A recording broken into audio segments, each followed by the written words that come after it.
We're learning more about the death of a 12-year-old boy from Chula Vista who police say accidentally shot himself over the weekend. Good evening and thank you for joining us. I'm Carlo Cicchetto. I'm Marcella Lee. Police now say the gun was brought into the boy's home by a 15-year-old friend.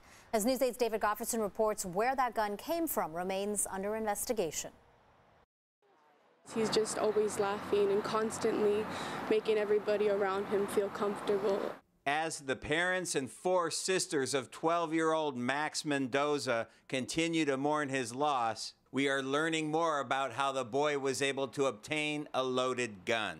Chula Vista police say the gun was brought into the home by a 15-year-old friend of the boy who was sleeping over at the family's condo on Telegraph Canyon Road. The 12-year-old victim gained access to the gun and accidentally shot himself. Exactly where the teenage friend got the gun remains under investigation, but it's a tragic reminder to parents to keep your guns locked up. A person can be subject to a fine of up to $10,000 and imprisonment of as long as 3 years. San Diego attorney and legal analyst Dan Eaton says when a child is given access to a gun resulting in great bodily injury or death, the crime is a felony called criminal storage of a firearm in the first degree. It's not just parents, it's any adult.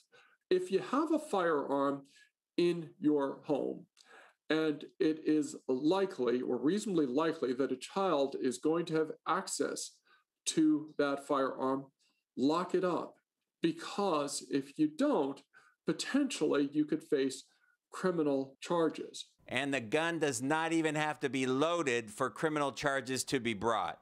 If it's an unloaded firearm that's not kept in a locked container or a secure location, and the minor gets it and loads it himself or herself and causes great bodily harm or death, the criminal responsibility is going to be the same. Max had just graduated from Rogers Elementary School and was set to attend Hilltop Middle School in the fall. Who goes home and thinks their 12-year-old brother is gone? Like, he was only 12, you know, he had so much to live for. He still had his whole life ahead of him. Now, needless to say, that family is devastated. They have set up a GoFundMe page, and we've posted a link at cbs8.com. Carlo?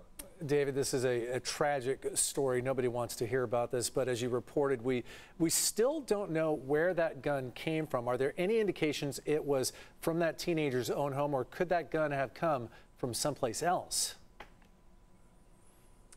Either one. The police are still investigating where that gun came from, but I'll tell you, if any adult is responsible for giving that boy access to that weapon, that adult can be charged with a felony and the maximum penalty, 3 years in prison. Such a tragedy and a preventable one at that. David Goffredson reporting live. Thanks, David.